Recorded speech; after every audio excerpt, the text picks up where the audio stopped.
The holiday season is upon us, and so is the stress of what to get for the loved ones in our lives.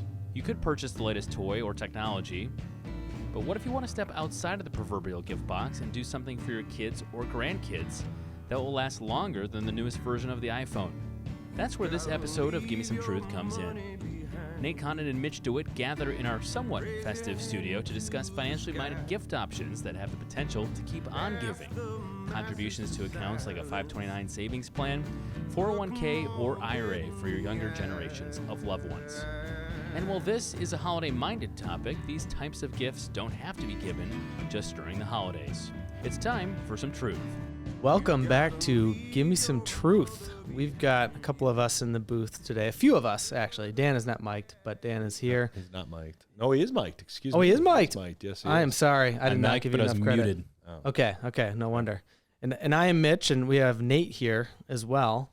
And we're going to talk about a number of things, but we're going to stick to this theme around giving and gifting while you are alive. And a lot of it will be around discussion of family members and things like that and different strategies that you can do.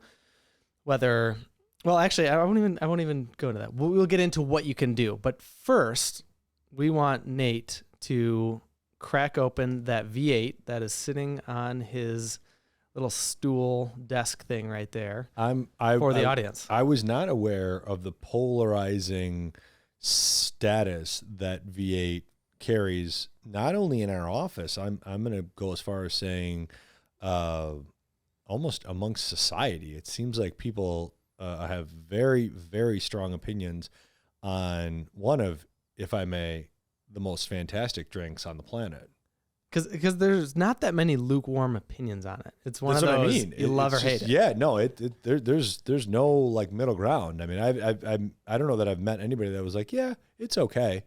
See, I kind of like it because I subscribe to the Bloody Mary type of beverage. Yep. And, it's no Bloody Mary, but there's a lot of the same ingredients there. Sure. Yeah. I mean, it's your 10 a.m. on a Tuesday Bloody Mary substitute, right? You know? Oh, wait. So you're not drinking Bloody Marys 10 a.m. on Tuesday? Not in the summer. There you go. Oh, there it is. Wow. All week after that. There it is. I think I could hear that through the headset. Did you hold it up to the mic? I missed it. I did not. Oh, I don't want to oversell it. It's not, It's I just want like a Coke commercial effect of you like where you can hear getting the fizz almost. What was that kind of reminded me, once you pop, the fun don't stop. Who was that again? This was like a 90s thing or something? That's Pringles, isn't it? Ooh, I think it is. Anyways, when you cracked that V8, it kind of reminded me of that slogan that just popped out of nowhere. Tasty. It is actually once you pop, you can't stop. And is it Pringles? Yes, it is. Wow, nice, Nate. Thank you. Very well done. Very well done. All right, so there you go. So maybe V8 will, maybe they'll hear this podcast. We'll see what happens. So anyway, should we get into the meat here? Okay, so like I kind of teased earlier on before experiencing the thrill of opening a V8 altogether here. That's very well said, by the way. Thank you. We wanted to talk about this idea, especially as we are kind of at year end at the time of this recording here. We're in December, and there's people doing all sorts of year end things, but people are also probably talking about what they can do to maybe help family members out. Some people that are maybe wiser in age, I'll say, wiser, more experienced in this game we call life. And there's a lot of people that we work with, and some people are all across the map, right? Some have all sorts of resources to maybe give lifetime gifts or help support their family in one way, shape, or another, whether it's children, grandchildren, etc. Others, right? It might be meaningful things, of course, but there's so many different strategies that we can put into place to help out children, loved ones, like I said.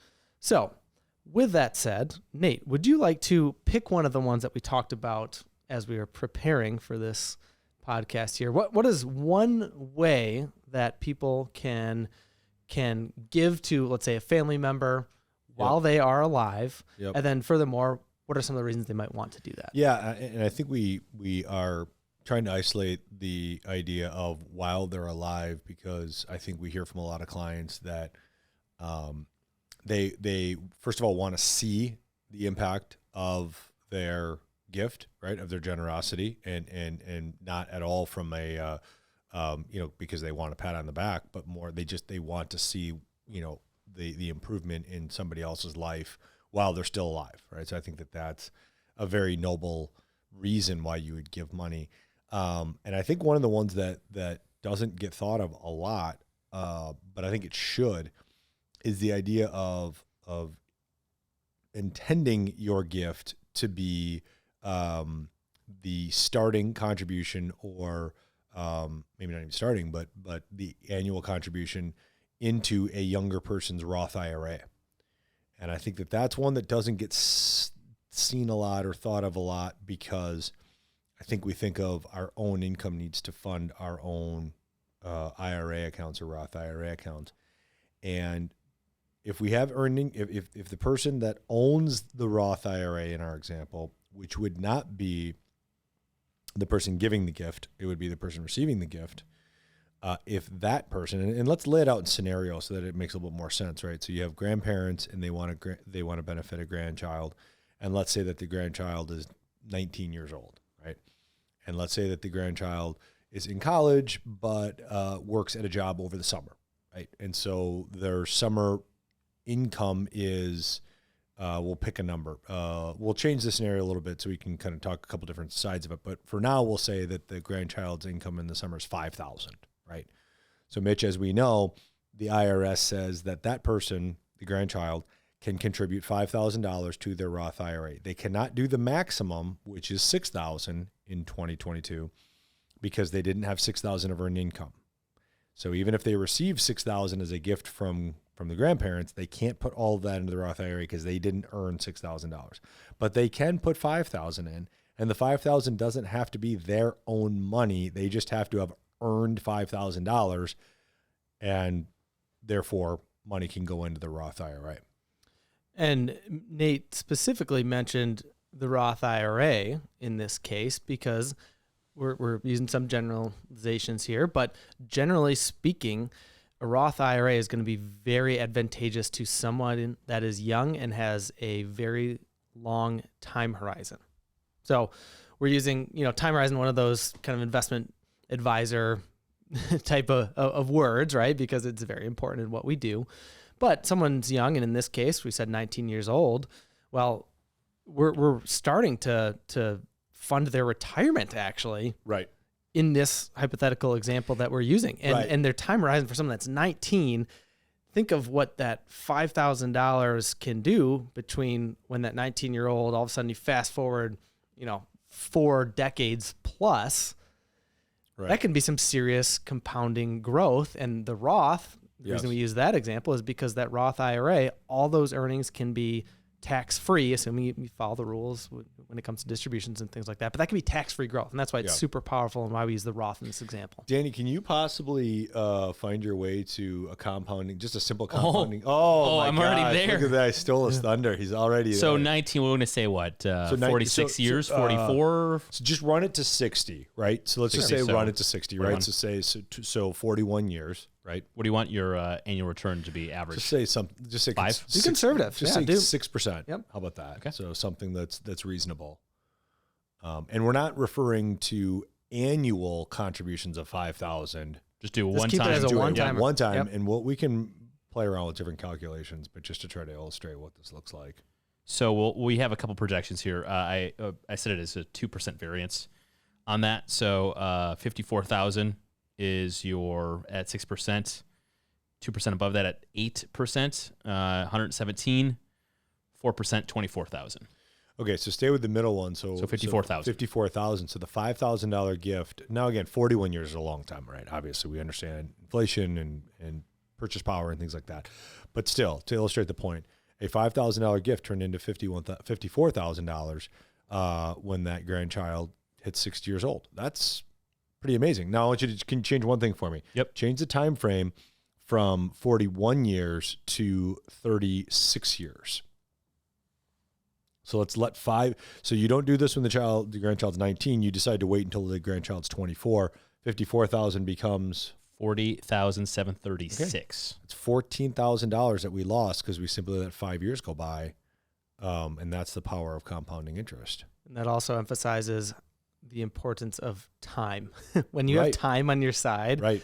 In this case, 19-year-old, hopefully they have many, many, many, many years of life left. When time is on your side, it can be incredibly impactful. Right. And the same goes for 529s, right? Yes. When's the best time to start a 529? It's right away, Exactly. right? It's not when they're 14. Yeah, and the idea of, and again, as Mitch said, follow all the rules, and we're not going to get into a deep tax conversation here, but these 529 and Roth IRA allow for tax-free growth of our money as long as we use them for the right purposes and follow the rules and things like that, right?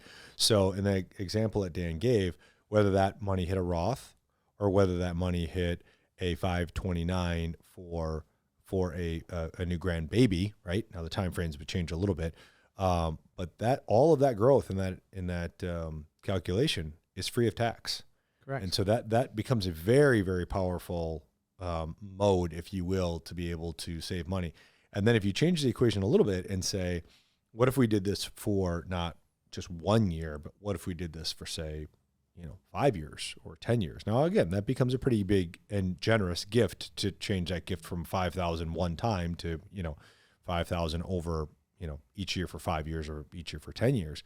But it's an incredible, incredible way to be able to lever existing saved assets into a much, much bigger ultimate kind of end result. The multiplier effect of that is unbelievable. And not only mathematically, obviously we're justifying this from using numbers, of course, but again, back to one of Nate's earlier points too, is during life, this is something that, okay, that 19-year-old may not truly appreciate it during that first round of funding, right? I'm sure they would say, hey, thanks, Grandpa, Grandma, this is awesome.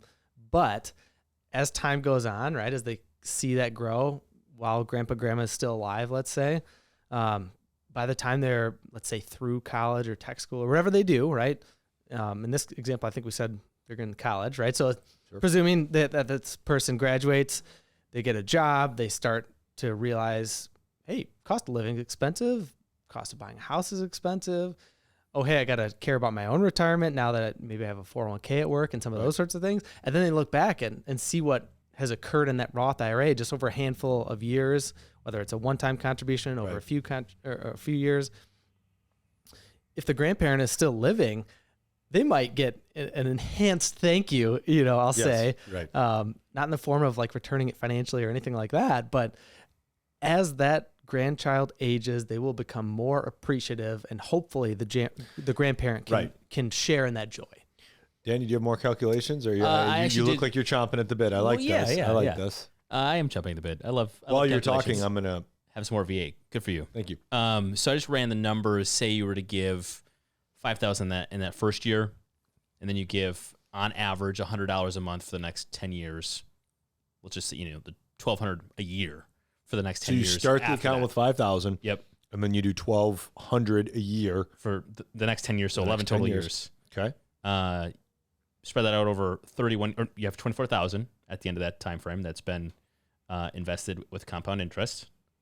Okay. The compound interest then of that investment, if you stop there for 31 years after that, would be 150,000. There you go. Significant. So what was it? 24,000 went in? 24,000 went in over the course of 11 years, and then 31 years of compounding interest on that money. Yep. After you stop contributions, it's $150,000. Right. Or thereabouts. So $24,000 gift in our representation turned into $150,000. Yes. Well, not even $24,000 gift, because there's compound interest on that. True. On that money. So you're only given what? 1,200 times 10 years. It's $12,000 plus another 5, so 17,000. 17,000. Yep. So another related thing that we kind of talked about is 401k. Now, one of the things here, people might say, well, hold on. 401k has to be payroll deducted. Yes. Which is true, right? But again, in this instance of giving, right? Whether it could be parent, grandparent, whatever, right? Aunt, uncle. In the last one, we used grandparent. You can still give some money, right, to a loved one, let's say, and they just because that money can't go directly into a 401k doesn't mean that the 401k vehicle cannot be used. Right. Now, how do you do that, right? Well, a couple things at play. One, you can still gift some money. Grandchild uses gifted money to pay for some of their expenses, right? Because they still got to live and pay for bills, and maybe it's rent or mortgage or whatever it might be, utilities. Meanwhile, they can crank up their 401k contributions. So then they're greatly reducing their paycheck, let's say. So it's almost offset, right? Gift comes in, they crank up their 401k payroll deduction by an equivalent amount. All of a sudden they're stuffing that 401k, maybe not maxed, Right. but they're stuffing it a little more full than what they could have otherwise into that tax advantage vehicle. Right. So again, let's play this out. So let's say the grandchild was on pace to put in $5,000 a year into the 401k, right? Great. Awesome. They're using the 401k. That's fantastic. Young in life, that, good habits lead to fantastic results. So that's great. But what if instead of the 5,000 that they were able to do, they could get that up to say 17,000, right? So how do they do that? Well, in our example, grandparent gives $12,000 as a gift to grandchild. Grandchild then increases their monthly contribution by $1,000 a month, which will reduce their paycheck, right? They still have to live, so they supplement that increase into their 401k or loss of income by the gift that grandparent gave, and that money finds its way into the 401k. They didn't see any drop in their lifestyle, they being the grandchild, and the grandchild, instead of ending up at the end of the year with $5,000 in their 401k, they ended up with $17,000 in their 401k. That's pretty powerful. Pretty powerful. And by the way, we're pulling some numbers somewhat randomly here. And again, we're not getting to do a deep dive as far as the gifts in estate tax, right? That's not the purpose of this, but we should probably at least mention it, right? The gift tax, there's an annual exclusion is what we call it. And in 2023 going forward, that's going to be $17,000 per person. So per beneficiary, you could say. And that gets into all sorts of complications there. And the other thing is the lifetime gift estate tax exemption, which in its current state is pretty high. It's upwards of $12 million of lifetime gifts. But again, we are not here to go into the weeds into the transfer and gift tax code, because that is an incredibly complex area. Yep. And we also kind of say that too, is a lot of this will require coordination, not only with your advisor, but then also your accountant. So that's one of the reasons I bring that up. Yeah, I think that's a great point, Mitch. We're using numbers because it better illustrates the points that we're making. And so, and by doing it in a more kind of illustrative fashion, it I think it conveys the information better. However, we are not suggesting, it's not advice saying you should give your grandchild $12,000. We're simply saying, if you understand the concept of what we're talking about, then the next step would be to sit down with your financial advisor, your accountant, because you may be doing something that currently that makes these ideas that we're talking about today not as valuable, right? There may be something that you're doing that we're not aware of. So this is not blanket advice for everybody. We're simply saying that from a conceptual standpoint, if you check the box yes of do you want to gift money to family, friend, loved one, whoever it might be, if the answer to that is yes, and you have the means to do it, then just handing them a check for X amount of dollars may not be the best way to do what you're trying to do. Or you may think that that's the best way to do it until you hear something like this and they go, wait a minute, hold on. Yes, they would like the money in their hand, but maybe it's better for them if we get this money into 529, Roth IRA, 401k, whatever it might be. And in some cases, it actually makes sense to directly pay for something instead of handing that check or depositing it to one of the accounts that you mentioned, right? In that case, it could be something like a tuition bill. Right. So let's say that maybe the education planning for a child or grandchild didn't occur, right? Because a lot of times we love something like 529 here in Wisconsin. It's EdVest is the name of the program. We have clients all over the United States, all over the world, but each state in the mainland here has a different 529 plan, which again is tax advantage savings for education. Let's say that none of those types of plans were funded, right? You kind of missed out, so to speak. Right. But then you fast forward, juniors in college, there's a tuition bill. The grandparent or aunt, uncle, etc., sometimes paying directly for the tuition bill can make some sense too, as well, just from a tax efficiency perspective. So there are ways that instead of just stroking that check and handing it over, right, it's worth a conversation with an advisor, with your accountant, et cetera. Yeah, and even other kind of non-investment type kind of events in life, right, whether it be the purchase of a home, the purchase of a car, the funding of a wedding, even to the extent of a vacation or something along those lines, right? The idea of gifting while you're still alive, assuming that your means, will allow for you to do this and not affect your retirement. And that's really the biggest box that needs to be checked is before you're going to give a gift, you have to make sure that this is not money that unless crisis situation hits, that you don't need, right? Because I think that's as good as we feel when we give gifts, and as good as much of an impact as it can have on the next generation or future generations. If you're doing it at the detriment of your financial wherewithal or well-being, that's a problem, right? So we have to make sure that box is checked. Assuming it is, then helping out even with some of these other kind of big dollar items in life, house, car, wedding, whatever it might be. There are great ways to be able to do that and make positive impact on somebody's life while you're still alive. Somebody that maybe doesn't think that they can buy a house because they don't have a down payment, right? Or maybe thinks, I got to wait 4 or 5 more years to buy a house because I got to save up my down payment. Well, how much more expensive did that house get that they're going to buy 5 years from now? Whereas if they bought it today with help from parents or grandparents by way of down payment, they start then building that equity themselves as opposed to paying somebody else for that equity. Yeah, and another kind of unique thing that could be done when it comes to housing is not even truly a gift for the down payment. You could also do like a family loan, essentially, whether it's for the entire balance of the home, depending on resources and everything like that, right?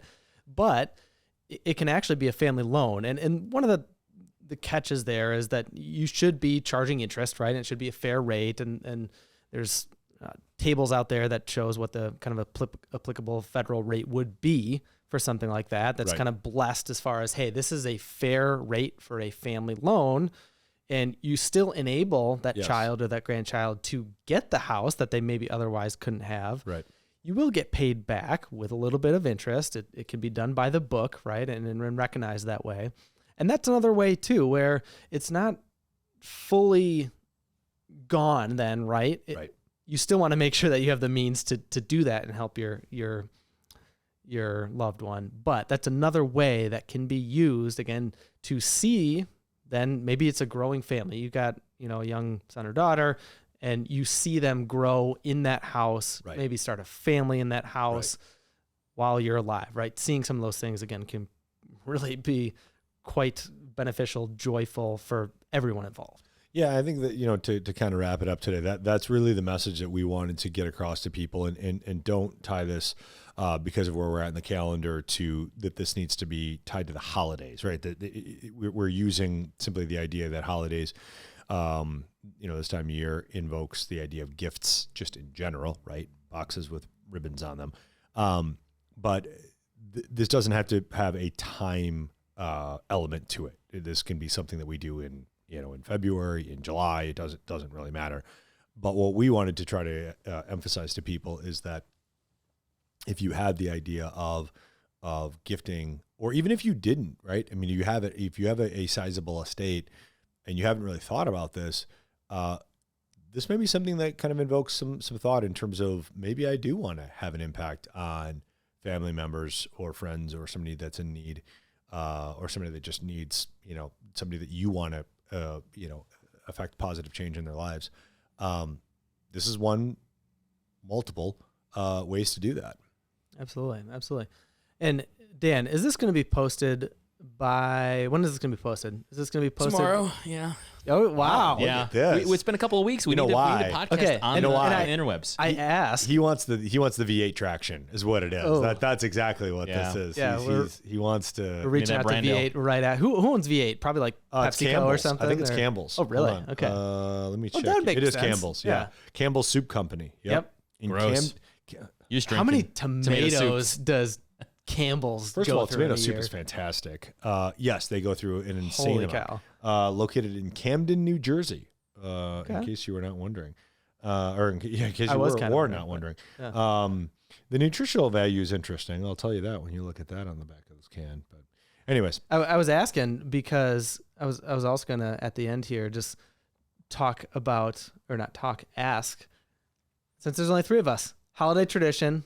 What's your favorite holiday tradition? Could be Christmas, New Year's, Thanksgiving. We're still in that season of kind of all the above. But who wants to go first? Dan? Ooh, holiday tradition. I would say we do gag gifts in my extended family on my mom's side, where we just basically it's just a friendly-ish roast of somebody. Each pick a name out of a hat, and Wow. you get to roast them.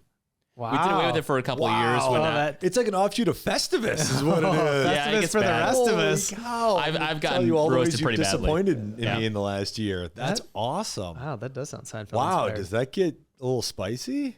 Yeah, it does. Holy There was one year my cow. grandma Especially if was drinks are literally. involved. Are drinks Yeah, no involved? kidding. Oh yeah. Holy My grandma was like crying, laughing while she was delivering her speech because you give it's like a book report. You give a presentation at the end of or during to give your gift as you give the gift.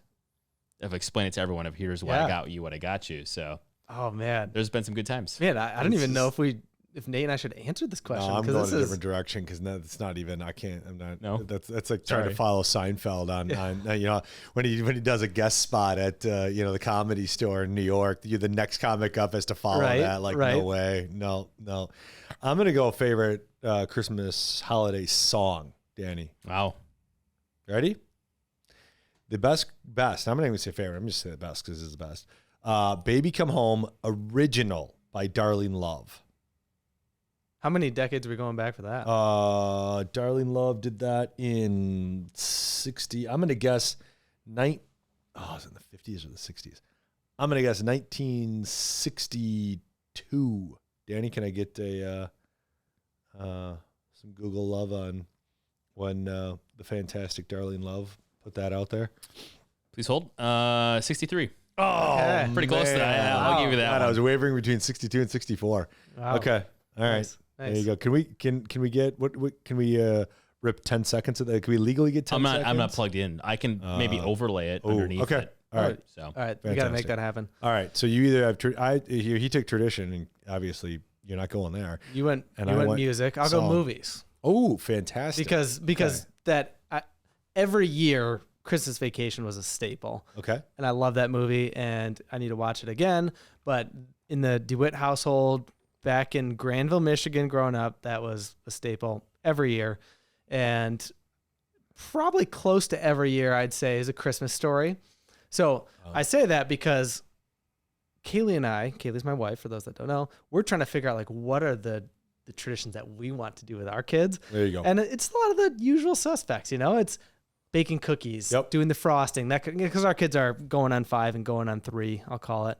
So we're still shaping those, but I'm excited when we get to the point where I can sit down with my kids and watch some of the movies that I want to watch. Right. Because right now we're watching who knows what, right? Right. And poor Avery, she gets scared during most movies, even Frozen and Sure. some of the PG type ones. But I'm looking forward to some movie traditions with my children as well. Die Hard, Christmas movie or not? You know what's funny? I've never seen it. but Same. it always pops up. The two of you have never seen Die Hard? Nope. No, Holy cow. no. I'm all right. What was your movie that you watched? Christmas Vacation. Right, but what was the other one? Oh, A Christmas Story. I've never seen Christmas Story. What? So that actually was probably, the setting was probably right around 62, I'd say, but I think Yeah. it was created in the 80s. Yeah. Mid sounds about 80s right. is when they actually Oh, filmed wow. it. Really? It's one of And those then deals? this year, 2022, the guy, Ralphie, right? Ralphie grew up, was probably, I think, irrelevant. Is that safe to say, as an actor for, 3 decades? Anyways, they filmed a new one, a new Christmas Story. Haven't seen it yet, but I want to see that because that came out, I think, this month. Literally came out December of 2022. I thought you were from Grand Rapids. Yeah, Granville's a suburb of Grand Rapids. Probably, interesting. I'll call it 9 miles out of the city. Interesting. How big is Grand Rapids? The county has over 1 million. How big is the city? Put me to the test.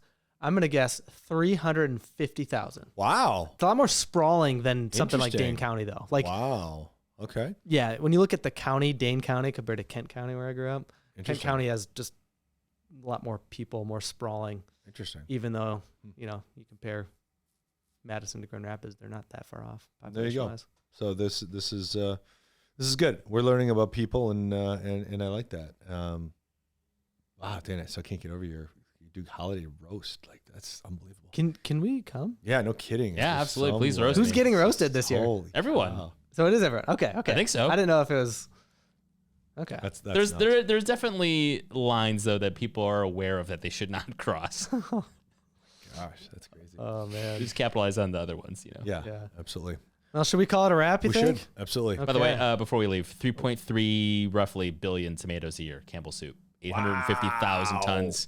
I had to do some digging to see how many tomatoes are in a ton. It's about 3,700. Well done. Again, Back to it. 3.3 billion. Again, whether you wanted it or If not. you didn't were learn getting crazy. anything I on was this gonna say, I was podcast, gonna say, yep. and if you made it to the end, you Yep. now know how much tomato Campbell Yep. soup goes through on You an try to annual get through a basis. day without learning something new. Good luck. Yep. We just ruined it again. Well, thanks everybody for joining here on Gimme Some Truth. It was a blast to be in the booth again. We hope that everyone has a safe and wonderful holiday season. We will talk to you soon. Walkner Condon Financial Advisors is a registered investment advisor with the SEC. Registration with the SEC does not imply a certain level of skill or training. The opinions expressed by the participants of this podcast are their own and do not reflect the opinions of Walkner Condon Financial Advisors. All statements and opinions expressed are based upon information considered reliable, although it should not be relied upon as such. Any statements or opinions are subject to change without notice.